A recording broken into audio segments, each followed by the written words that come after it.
Hello, everyone, and welcome to The Open Mind, a lecture and film series that brings together thought leaders at the intersection of science and culture for timely and meaningful discussions about mental health. The Open Mind is proudly sponsored by UCLA's Friends of the Semel Institute for Neuroscience and Human Behavior and the Resnick Neuropsychiatric Hospital Board of Advisors. I'm Vicki Goodman, and on behalf of both of our boards, it is my pleasure to welcome today's featured speaker, Dr. Ingrid Clayton, author of the critically acclaimed new book, Fawning, Why the Need to Please Us Makes Us Lose Ourselves, Fawning, Why the Need to Please Makes Us Lose Ourselves and How to Find Our Way Back. Dr. Clayton is a clinical psychologist and leading expert in complex trauma recovery.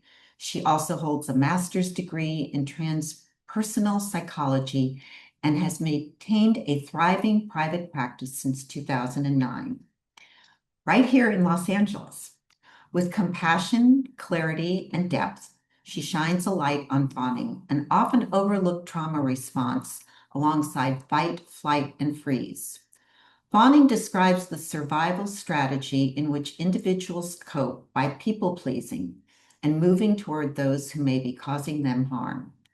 Drawing on more than 20 years of clinical practice, as well as her own lived experience as a recovering fawner, Dr. Clayton helps us recognize patterns such as self-silencing, conflict avoidance, and she offers practical tools for breaking free and reclaiming our authentic selves. Dr. Clayton is a regular contributor to Psychology Today, where her blog, Emotional Sobriety, has reached more than 1 million readers. Her best-selling memoir, Believing Me, Healing from Narcissistic Abuse and Complex Trauma, blends deeply personal storytelling with her professional expertise as a trauma therapist. We are also honored to have with us today Dr. Nicole Presley, head of UCLA Counseling and Psychological Services, better known as CAPS. CAPS is a multidisciplinary center within UCLA Student Affairs that provides therapy, psychiatry, crisis response, and wellness programming. Dr. Presley also serves as Senior Executive Director of Student Resilience and Mental Health Services, where she leads the vision and coordination of UCLA's campus-wide mental health programs, including CAPS, RISE, and CARE. We are deeply grateful to both of our esteemed experts for being here today to share their insights, knowledge, and expertise with us. Now, before we begin, just a few brief housekeeping items. Today's program will run for 1 hour with time reserved at the end for your questions. If you would like to ask either of our speakers a question, we ask that you please type it into the Q&A located at the bottom of your Zoom screen. With more than 1,639 people registered, but then again, who's counting? We may not be able to address every question, but we will do our very best. Today's program is being recorded. It will be available for viewing on our website starting tomorrow. That's friendsofsemelinstitute.org. There you'll also find a calendar of upcoming Open Mind programs, recordings of past programs, information about the Open Mind Film Festival for high school students now in its 6th year, our Teen Advisory Council and their 3rd annual Gen Z Wellness Summit that will be held on Sunday, March 8th at UCLA, as well as details about the Friends of Semel Research Scholar Program and endowed term chairs, which are especially critical during this period of reduced federal research funding. And now, without further ado, please join me in giving a warm Zoom welcome to Dr. Ingrid Clayton and Dr. Nicole Presley. Thank you so much. Great. Well, Dr. Clayton, do you mind if I call you Ingrid? Please do, yes, and I'll call you Nicole. Absolutely. Okay. I really have enjoyed reading your book and really resonated with a lot of what's in it. I want to start first for those who haven't read the book, Really, could you explain to us what fawning is? And I have a couple of follow-up questions, but could you just tell us what fawning is? Yes, it still is a relatively new term, particularly in the mainstream, but it was coined by Pete Walker. He is a psychotherapist who specializes in complex trauma, which is synonymous with relational trauma. And it's really an extension of what we've long known about fight, flight, or freeze. But fawning is a relational response where we lean in to the relationships that are causing us harm, that we feel under threat, where you might appease or caretake the other person in order to keep yourself safe. And it tends to come online when fight, flight, or freeze are either unavailable or would make things worse. So an obvious example of this is often in childhood. I work with a lot of childhood trauma in my practice, and you think about a child, set some boundaries, have a voice, fight back. Well, it's probably going to make things worse. And that was the case, certainly in my personal experience. And so the body essentially understands where it resides in the pecking order, so to speak. We live in all sorts of systems of power and hierarchies, and my body knows that it's not at the top of that food chain. And so fighting back might make it worse. The flight response, again, you think about a child, where are they going to go, right? We're going to be brought right back to the scene of the crime. So fawning has us adapting to these environments that we're having to live and breathe in, day out. The other thing I'll say, if for people that don't know about complex trauma, it's a little bit different from what we've long understood about acute traumatic events, where everyone can agree this is something that's traumatic. It's a car crash, it's a natural disaster. But with complex trauma, there is an ongoing experience of threat over time. And it's not always so visible to the naked eye. It might be neglect, emotional abuse, intergenerational trauma, things of this nature, where I think it also complicates this picture where we don't necessarily know that what we're experiencing is traumatic, and therefore that our response to it, which can look like kindness, it can look like caretaking, is actually an unconscious reflexive response. Yeah, thank you for that definition. In the book, you kind of make a little bit of a distinction between codependency and people pleasing. Yeah. Can you talk a little bit about, I think many of us are familiar with those terms and why those might be similar or different from fawning, or how you make the distinction and similarities of those?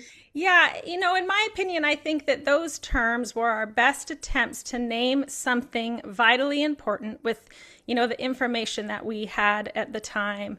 And you think about codependency, that term that sort of came online in response to chemical dependency that looked at sort of this addicted family system. And it similarly had this disease model of, what's wrong with you? You're trying to control this, addicted person in your life. And along with that, it comes a lot of pathology and a lot of shame. And so for myself included, but a lot of my clients, they never really saw their actual lived experience reflected in that language. And the same would be true for people pleasing. I reference a line in the book that I was talking with a friend of mine about this very thing, about people pleasing.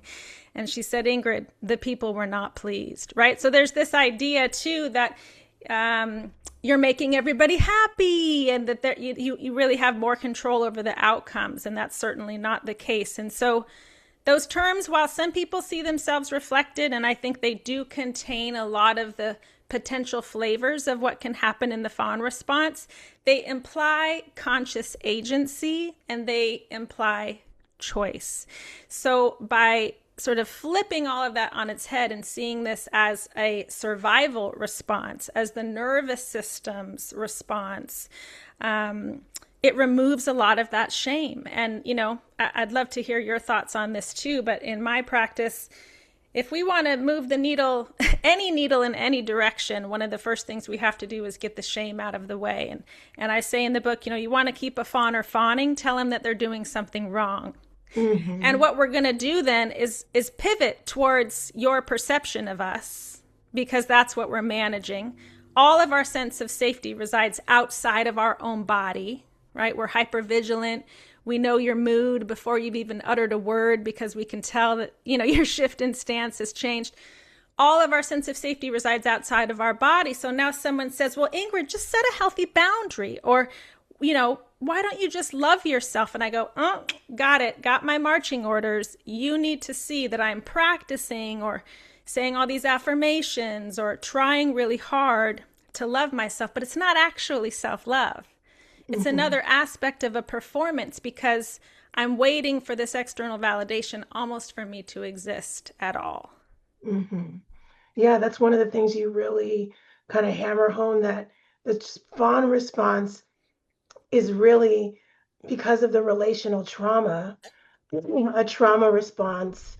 And so really this is about, I'm trying to stay safe in the relationship by appeasing you, by keeping the person calm and safe. This is about trying to stay in relationship with someone who's unsafe. Yes. There's a lot of what the fawn and when you're not able to fight the person because you're in relationship with them, when you're not able to flee, your only option is to be really attuned to how to keep yourself safe in the relationship. And that really is different than trying to control them. That's right. Or trying to please them. You're trying to stay safe in the relationship. So it's a protective or safety strategy. That's right. And I think just that one piece of information alone, it allows people to come home to themselves and find even immediately a little more safety in their own body, because now I'm not oriented to myself as what's wrong with me? Why can't I stop doing this? I'm broken. But I go, I make sense. This was not a self-esteem problem. This was not a self-love problem. In fact, I loved myself so much that my body went to sort of this last-ditch effort to go, I'm going to do whatever I need to do to keep myself as safe as possible, often in these very vital relationships, right? And that could be your family of origin. It could be at your job. It could be your community. The world at large. You think about the larger systems of power that we're all navigating with oppression and racism and classism, and it goes on and on and on. So yeah, I was going to sort of name that as I was reading. There are so many ways that many communities who are marginalized, yes, there's the fawn response, and many folks of color that have to appease and learn to navigate, code switch. There's lots of names for it. Yep. That have to do things in a fawn response when there's no other way, there's no other strategy to be. I have to put on a mask. I have to, people have named it various things, but I thought about the ways that really that's a fawn response as yes. well. And for the neurodivergent community too, that masking, it's sort of having to navigate a world that wasn't built for you. And the body understands that. So the body keeps the score too. That's right. That's right. Yeah. So I guess, you named one of the things I was going to ask is, why do we fawn? And I think we've touched a little on that, but I think people may not understand, and I want you to touch a little bit on the distinction around complex trauma versus traumatic events that are more discrete. Could you talk a little bit more about complex trauma and really how you figured out this pattern and how you kind of emerged to kind of conceptualize this as fawning? So can you talk a little bit about that? Yeah, well, Dr. Judith Herman is the one who coined that term. And I find it so fascinating. Now, she was working alongside Bessel van der Kolk and all of the real leaders in the field as they were working with the veterans to really understand what we now know as PTSD. And meanwhile, she's working with a lot of women in particular and going, they're experiencing the same symptoms, these survivors of domestic violence, as the symptoms that we're talking about for the vets, but their traumatic history is obviously very different. And so she coined this term, and I have a lot of feelings about it. I'd be curious your thoughts on this too. But to this day, we don't have a diagnosis in the DSM of CPTSD or complex PTSD. We were chatting briefly before we logged on about how many mental health professionals certainly haven't heard about the fawn response or fawning, but they may still not even understand complex trauma. The World Health Organization did add CPTSD. I think it was in 2018 or 19 to the ICD-11. So at least we have some sort of legitimacy around it now. But, certainly you working in academia, it's like if we don't have that language and that shared understanding, how can we teach it? How can we train the people that are going to be doing this work? How can we train the therapists and have insurance reimbursement? And so there's been a real disservice, I think, to survivors that we haven't sort of stepped up and given more credibility to this thing that impacts so many people. So that's, of course, a big piece of my work and why I'm so willing to share lived experience. Just to say, this is what I'm seeing in my practice. This is what I've been experiencing. This is real. And I'm just constantly moved by how many people, reaching out, especially when they're reading the book and they're saying, have you been reading my diary? Like, you're just mapping out my experience, my very secret, private, often sometimes shameful experience so clearly. And it's the biggest gift that I have of this work, is to be able to normalize some of that for people so they can come out of hiding. But you ask how I sort of came upon this. Here I am, 3 degrees in psychology and a private practice, and I'd previously written a book based on my dissertation. I've done so many trainings. I became a trauma therapist. I'm doing the things that we all do for our CEUs and to stay up to date. But Nicole, I didn't have real trauma, right? Like, come on, it wasn't that bad. I mean, that was essentially my mantra, was maybe it wasn't that bad. And then you go and you work in the field and you hear people's stories that just break your heart. And in a lot of ways, I think it really concretized that feeling for me of like, I didn't have real trauma. And, I share some of my personal experience in the book, but a real shorthand is that my stepfather was grooming me to be his girlfriend when I was very young. And it was that sort of covert, like, is this happening? Is it not happening? It was deeply confusing, certainly overwhelming. And many, many decades later, he's still married to my mom, and he died. And when he died, when this man who was the source of, basically all of the abuse that I'd received passed away, I felt safer on the earth than I had ever maybe felt before. And it opened up something in me, this thing that I had been managing, and in large part managing even through fawning. There's this idea that I'm just going to be successful and I'm going to overcome and I'm going to be of service. And, meanwhile, there's just this churning, this stuckness, this overwhelm that I couldn't shake no matter how hard I tried. Mm-hmm. So it was in his passing that I really first was flooded with these stories of my own life that I felt like I had to get down on the page. And that ultimately became my memoir that I called Believing Me, because it was taking back this story. I think a lot of childhood trauma survivors, in particular relational trauma survivors, we've been told, you're being ridiculous, or you're so sensitive, or, just forgiveness is the answer. You just got to let it go and move on. And I had taken all of that in, and it was another layer of what really kept me stuck. And so being able to finally name, really through years and years of writing my own story, I got it on the page to where I could finally see my own story through a trauma therapist's eyes. And I went, that's what this is. That's what this is. I have complex trauma. And before I even understood that Pete Walker had coined this term of fawning, I was writing about it. I was writing about how fawning showed up in my sex life, how it showed up in my financial life, right? Overextending and, leaning into these very relationships that were causing me harm over and over and over. And someone said, they read something I had written and they said, hey, have you heard of Pete Walker's work? And I looked it up and I saw his definition of fawning, and it was like the final domino falling that just allowed the whole picture to unfold and allowed me to really make sense to myself. And the more I brought that lens and language back to my clients, it was just this really true collective awakening, to where years down the road, when I was invited to write this book and I turned to my practice, some with people I've worked with for 15, 16 years. And I said, I'm going to do this book and I'd love to invite your story. And it was just like, yes, yes, how can I help? They just felt like nothing had ever returned them to a sense of internal safety and agency and more freedom and flexibility in their life, and they wanted to help others. So Fawning is now not just my story, but I've included 7 of my clients that really gifted all of us with this rich experience of what it was like, what it looks like to move through it, and more of what it looks like on the other side. Yeah.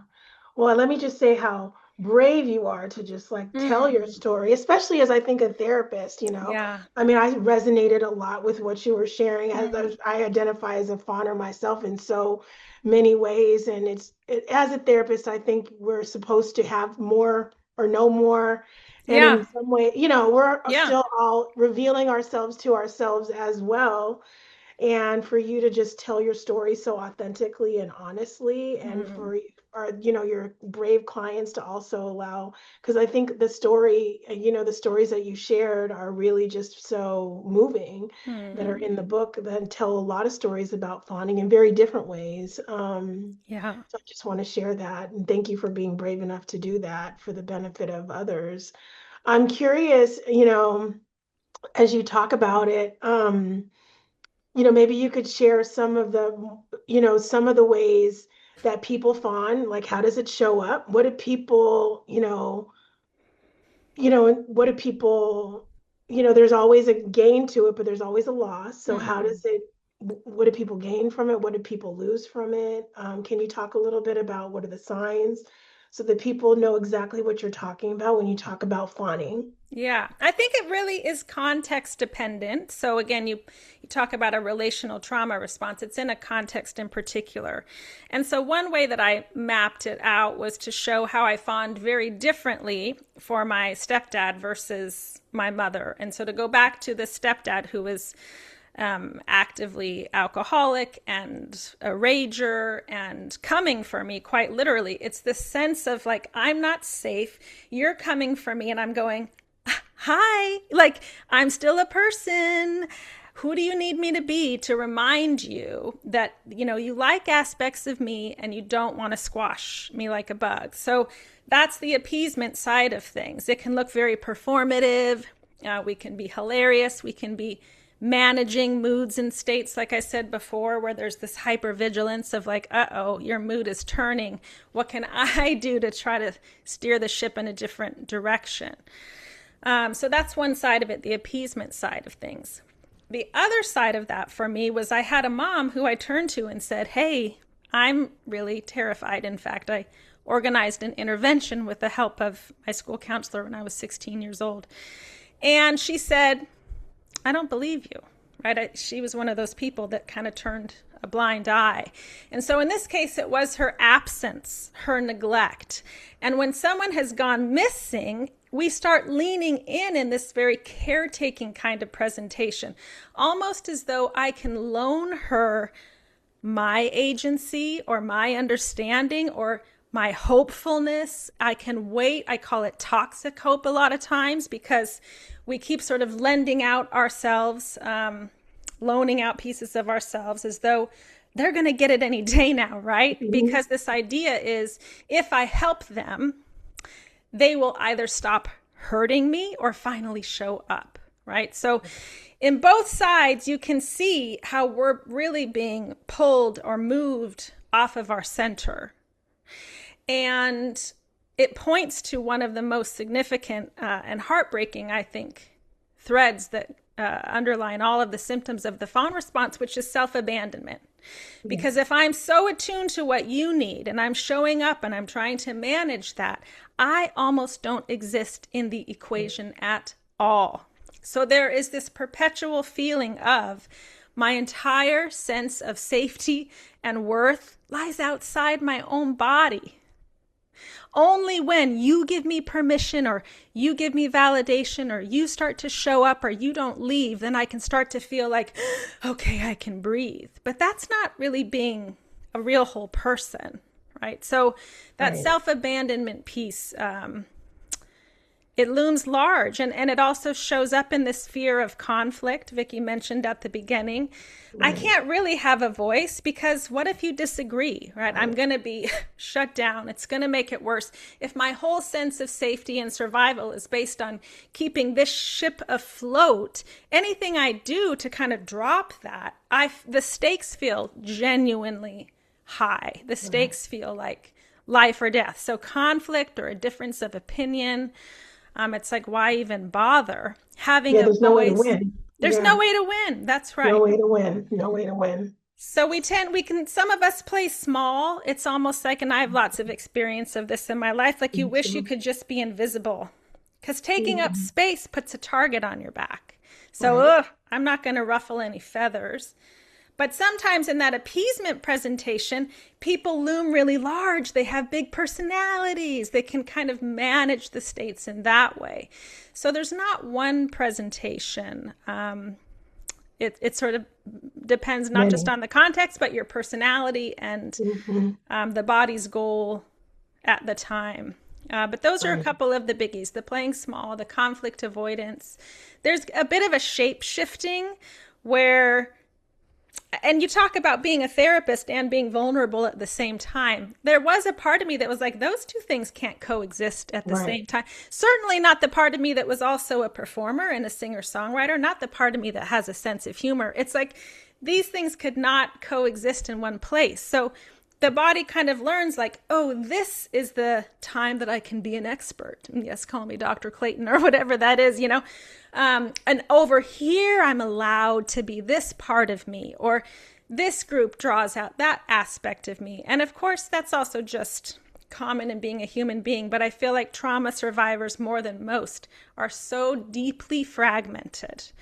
And the different versions of ourselves can be so unbelievably split, which is why I think something like parts work can be so helpful, like internal family systems, as a way to start to integrate some of these pieces that have felt so separate and isolated from the larger whole. Woo, some deep stuff. I feel like, oh my God, I need to rethink my life. I know, right? It's big. It's so much. It's so much. The playing small, you can't really win, the conflict avoidance. There's so much that resonates. So, you know, obviously you've really figured out a way to reintegrate. And, you know, I think the first thing is noticing the signs for those who are just new. Yeah. Like when you've abandoned yourself, how do you even find yourself? What are some first signs that, like, how do I find myself? Yeah. And then what are some tips and tools? Like what do you got for us? How do you help us? That first question, it feels so important, and it's not exactly what you said, but it's what conjured for me in the moment. But that idea of like, how do you start to find yourself? One, just big picture, what we're talking about is embodiment, and this is body-based work. So we can't just be theoretical. I can understand a thing, you know, from now until forever, and that doesn't mean I've remotely integrated it into my cells. So this tends to be, trauma work in general tends to be a bottom-up orientation. So it tends to be in the body. And what I often end up doing is putting my hand over my heart because it's a stance of self-compassion. And it almost just reminds me that I have a body. There's a passage somewhere in the book where I talk about fawners feeling like Pinocchio, and unfawning is like, I've got no strings. We almost don't know how to be in this body. And so things like movement and engaging the senses are the language of the nervous system. Dr. Peter Levine's work in somatic experiencing is a powerful example of that. Just using your eyes in this moment to look around and notice what you see. We're on autopilot most of the time. You know, I'm doing 15 things. I don't even feel my feet on the ground. So coming into present time and place through the body, through the senses, goes a long way in letting this body know I'm actually safe right now. There's no threat coming for me. And it's not theoretical, because I can sit here and tell my body when I'm not in a safe place, I am safe. I am safe. And the body's like, no, you're not. But when I genuinely take in my surroundings and I listen to what I hear, maybe I have a touchstone because I love that sense, or I feel, a weighted blanket, things like that. My body genuinely gets to settle. So this is body-based work. But the other thing that it conjured when you asked about sort of coming back to yourself, how do we do it? A lot of what I talk about is, since we're building this internal sense of safety, for a lot of us, for the very first time in our lives, we're building the sense of self-trust. It can be confusing because people go, well, I trusted myself when I thought that was a safe person, or I entered into this relationship, or I was trying to be helpful. How do I know the difference? And for a lot of us, what we have to actually contend with are all of those feelings and experiences that we've been trying to override forever. It's the tougher stuff where we go, I'm feeling angry, I'm feeling rage, I'm feeling resentment, I'm feeling fear, I'm feeling grief. All of these big things where it's like our bodies have been trying to outrun it all. Like, if I just take care of you, maybe I'm never going to have to feel into some of that stuff. And so there's a slowing down and a curiosity. And I don't know about you, but in every trauma training I've ever been to, we don't say, tell me what you think about that. We say, what are you experiencing right now? Mm-hmm. We say, what are you noticing? And so again, just look how major this pivot is from taking in the external environment. Am I okay? Are you mad at me? To going, what am I actually experiencing? And for some people, that initial curiosity, they might just notice, I feel numb. Right.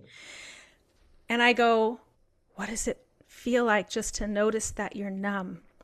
And here's the truth. You can't do this wrong. We want to do it right. We want to be like good clients, and we want to feel like we're on the right track. You can't be on the wrong track if you're noticing what you're experiencing and you're starting to name it and to slow down and be present to it. Because in that very moment, you're starting to widen your tolerance.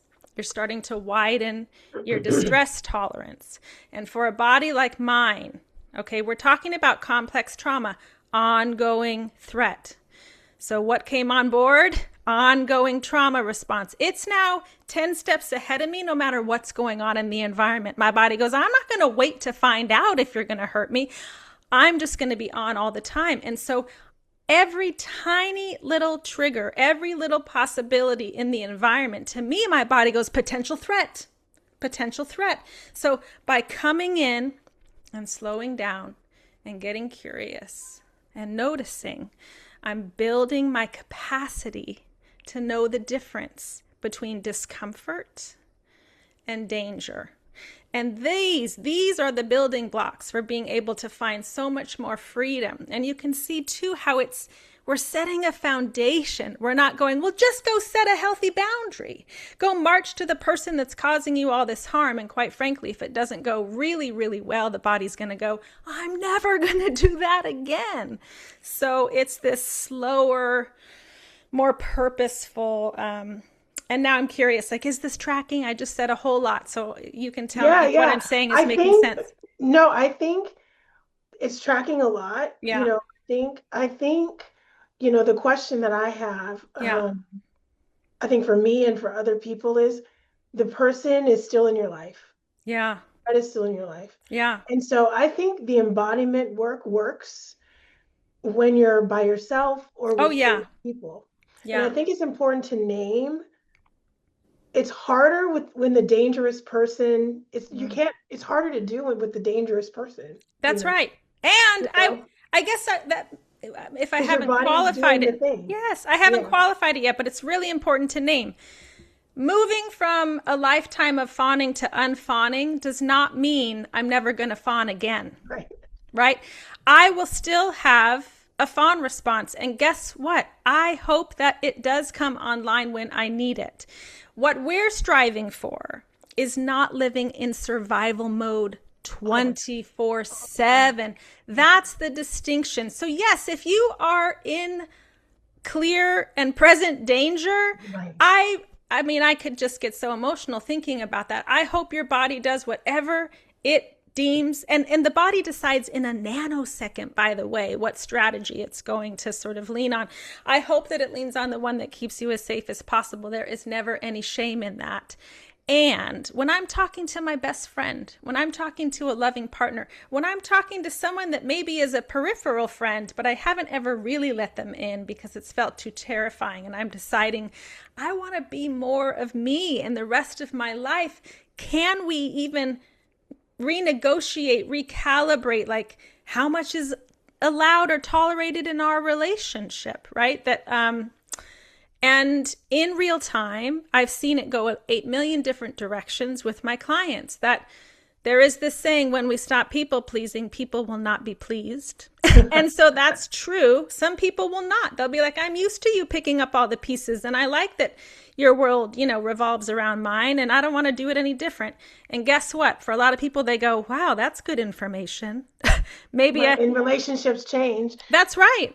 And our anxiety around not pleasing starts to come down. Well, I think first it spikes, Yes. You're not pleasing the people. That's right. So, and tolerating the distress and conflict, Yes. which are all new. Yes. That saying, you got to feel the fear and do it anyway, because it's not going to feel good. Yes. But you'll that's why it's in a different way. Yes. It'll feel good because you'll feel more authentic to yourself. That is so true. And I love Dr. Resma Menakem's work. He talks about clean pain versus dirty pain. Dirty pain. I love it. I'm glad you brought up Resma Menakem, because I do think there's a question in here about the chat. I want to also name about complex trauma that our field still hasn't gotten to, which is connecting complex trauma to racial trauma, intergenerational trauma, racial battle fatigue, especially what's going on with Minnesota. All the things that are going on in our world. And, someone in the chat asked about how that connects to complex trauma, because I think that there's a case to be made for many marginalized community where there's this cyclical pattern of that's right. There's a honeymoon phase, and then there's this active phase of negative things that happen, and then things settle down. And so there's this constant negotiation for some communities. In immigrant communities, sometimes it's great, and then sometimes it gets really we're in a hostile environment right now. That's right. And that's right. You can argue that some communities are trying to fawn and things like that. I just want to kind of name that out there, that in our psychology, community is only just beginning to get there to kind of integrate some of these kinds of concepts even at a larger level. That's so real, and it's so true, and it's why, I didn't go nearly as far as I could have, but I really did try to name many different spaces and communities and people that are impacted. And I said there should be many books written on these very topics, and I'm giving it maybe 3 paragraphs, but it's to speak to this connective tissue that we have with so many others in different communities, in terms of, my body feels a sense of threat. And for me, it wasn't childhood trauma, but for someone else, it's a person of color living in a, a white dominated world. And that's the same in terms of how the body is metabolizing a sense of threat. And, I'll be honest and say, in writing the book, it was a really powerful experience for me to see how much I could identify with different groups of people that I didn't know I had that much in common with.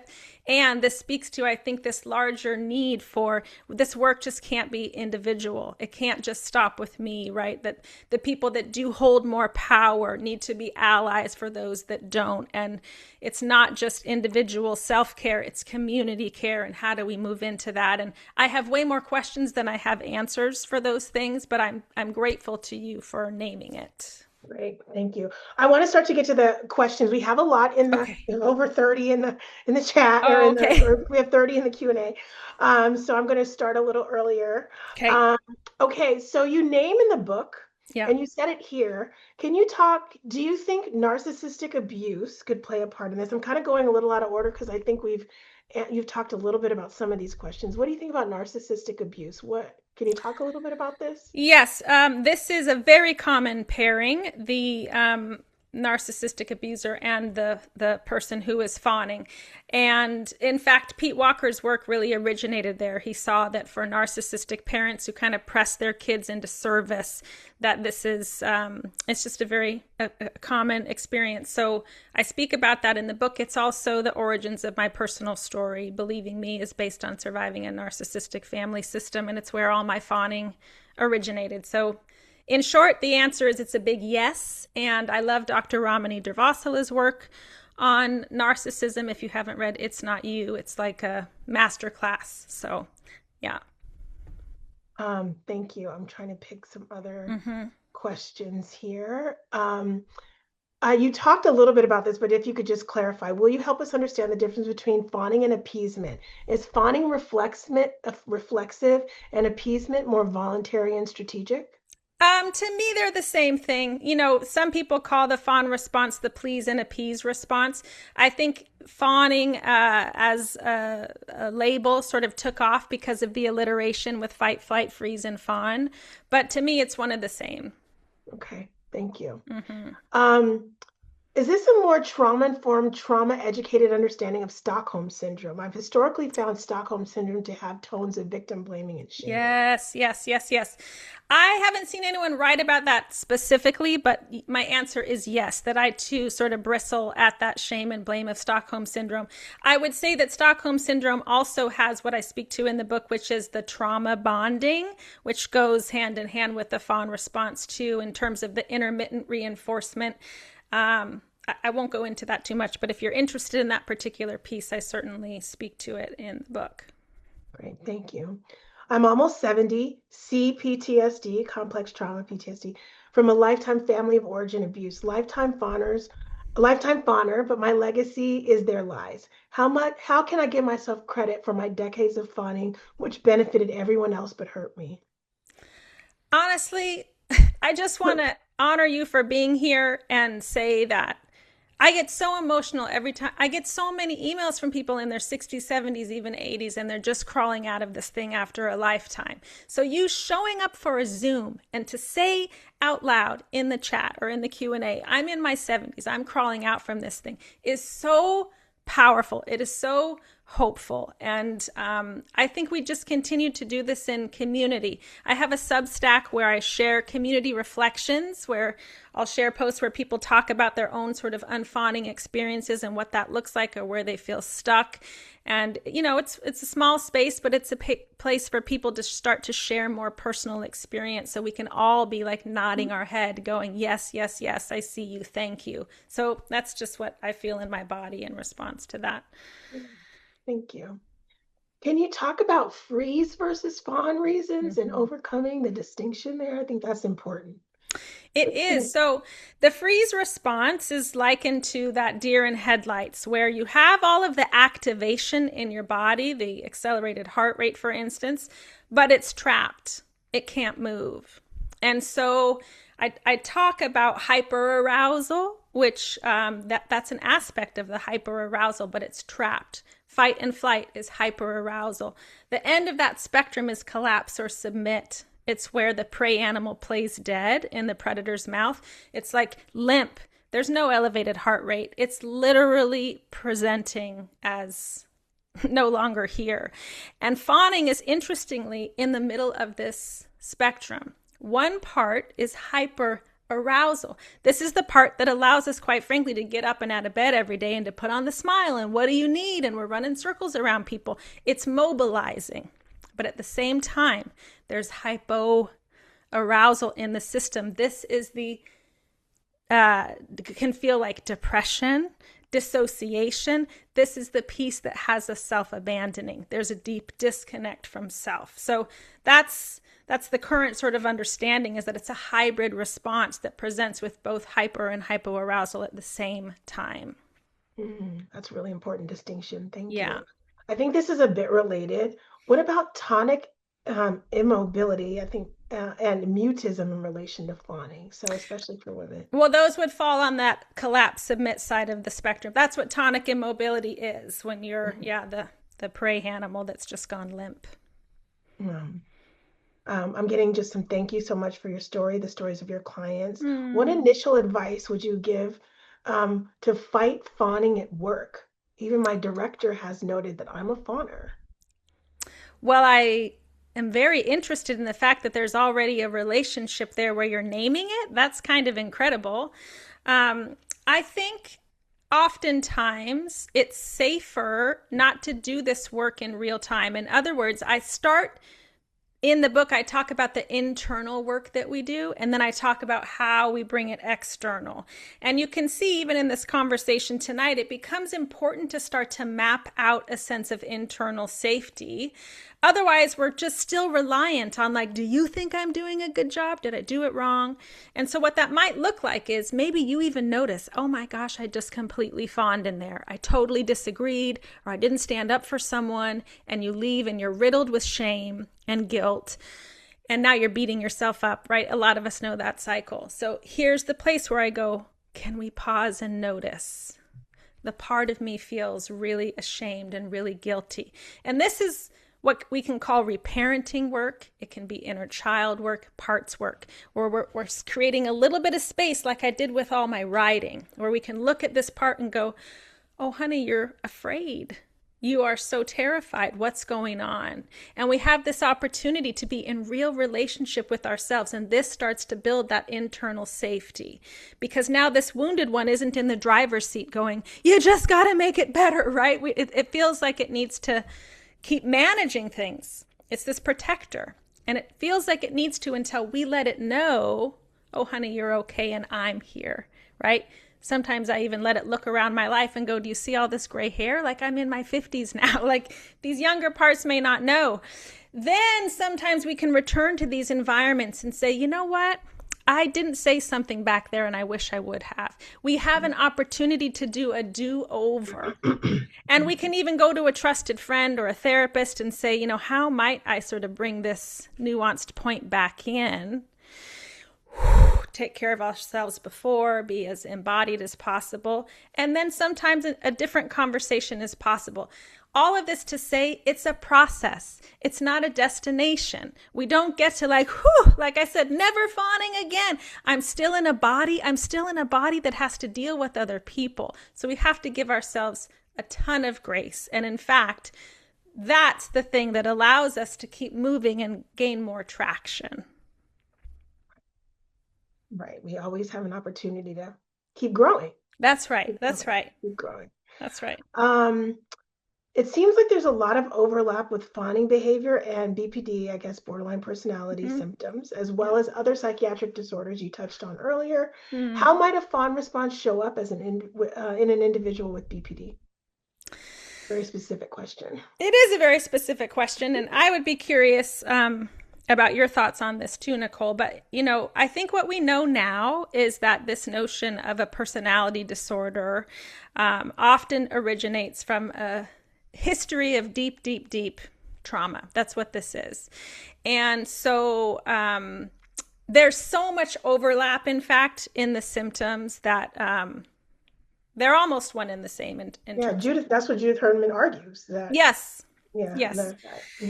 So for me, I forget the second half of the question because I got stuck on the differentiation piece between complex. Well, how might a fawn response show up in an individual with BPD? But because it's really rooted in complex trauma. Yes. With all these symptoms. That's right. It's the exact same. That's right. I think with what we think of with borderline personality is that the self-loathing and the self-harm can tend to go to such a place where you see those really self-harming behaviors. But honestly, I look at throughout my practice too, the rates of addiction and eating disorder. Like a lot of us have these ways that we're holding so much, the body needs to manage it somehow, and it turns to these other outlets. And maybe that's self-harm, maybe it's addiction, a whole host of other things. So for me, there's not much of a distinction. Thanks. Well, I think just in the last couple minutes, can you talk about, there's a couple questions here about just harm reduction strategies, like living in the meantime, you know, as we're healing, you know, what are some things that we can do to stay safe in the meantime?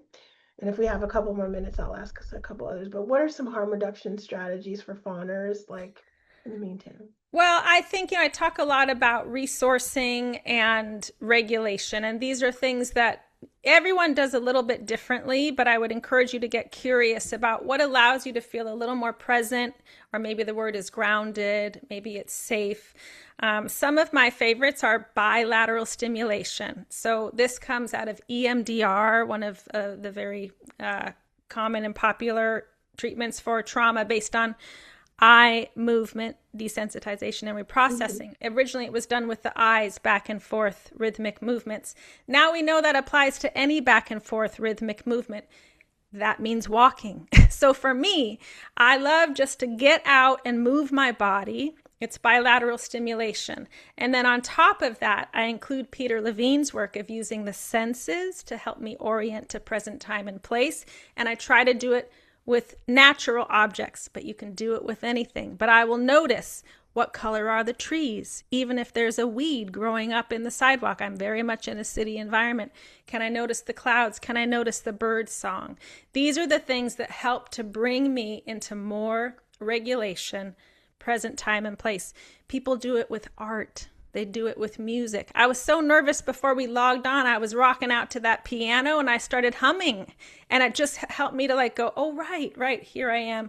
That also stimulates the vagus nerve, longest nerve in the body, helps us regulate. So many different ways, but be curious. Like maybe it's scent, a scented candle. What helps you to feel a little more contained, a little more safe and regulated in your body, and then do these things, right? That's why I like walking too, because I can just go and do it, even if it's a quick trip around the block. Do you have an answer to that question? I'd be curious to mine your experience. Yeah, I think I agree. I think one of the big things is one of the other questions in here was like how to manage fawn. Can you fawn in your current relationships, your romantic relations? I don't know that we explicitly said that a lot of it comes from your complex trauma, but it shows up in your current life, the same Yes. patterns. To just be explicit about, Yes. the pattern will show up in other relationships, and some of it may be your projection, and some of it may be real that you've recreated the pattern. That's right. So can you just say how like your old patterns may show up in new patterns and how that might be recreated? Yes. Yes. So again, I think it's using my personal experience illustrates it, that if my entire sense of safety, relational safety, was forged in an environment where I was being exploited, not believed, not taken care of, and neglected, this is truly my only sense of safety. It's all I've got. So when I then go out into the world and I moved far away and I became independent and I'm not going to rely on anybody, but I found myself in so many relationships that mirrored that of what I grew up with. It didn't look like that at the outset. It was like, oh no, this is totally different. But I now know that when my body sensed, even in these tiny little ways, exploitation, abuse, neglect, all of these things, it's like it turns on this muscle memory where I go, this is my wheelhouse, right? Like I know how to navigate this. We talk about this in trauma therapy all the time, that the familiar, they say red flags don't look like red flags when they feel like home. I experienced that over and over and over. In fact, my helpfulness and my appeasement, like these were on-ramps to knowing how to be in relationship at all. And so that's why there tends to be so much trauma reenactment, because it was, it was woven into my entire sense of self and strategy for being in the world. Yeah, familiar feels like love. Yes. Yeah. Yes. So, yeah, it can show up in your relationship. So when you're just getting into the harm reduction strategies, it does start with, just because it feels familiar does not necessarily mean it feels healthy. Just like That's making right. those cognitive distinctions as opposed to the confusion, like starting to feel like what feels safe, starting to feel grounded, doing things that can you tell what feels good to you, starting to notice things, saying out loud what's true. Yes, I The think that was the gaslighting is so writing for me real. too, right? It The was like to writing. name it. And I think a question I'll have people ask themselves sometimes is, what if you actually believed yourself right now? Yeah.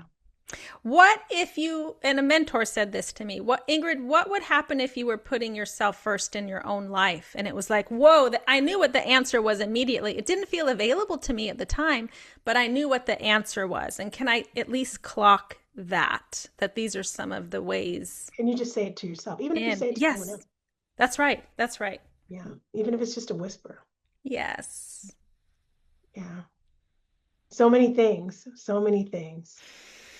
It's a process. You're not alone. The biggest takeaway I want people to have is that they are not broken. There's no shame and blame in any of this. You belong. It's the other reason why I show up more as a survivor than I do even as a clinical psychologist, because I don't want to be another expert who's saying, making it seem so simple. First of all, like, do these 5 things because I've got it all figured out. It's like, no, no, no. Still in a body, still working it out, still on this path. And I think that lowers that sort of that hierarchical structure where we can enter in together, which is why conversations like this are so important. I'm so grateful, Nicole, for you taking the time and to bring your Absolutely. expertise. And I've Vicky, learned so much about oh myself, about, fawning, about this work, and continuing to remind myself just the humanity of it all, that we're really just doing yes, the best we can.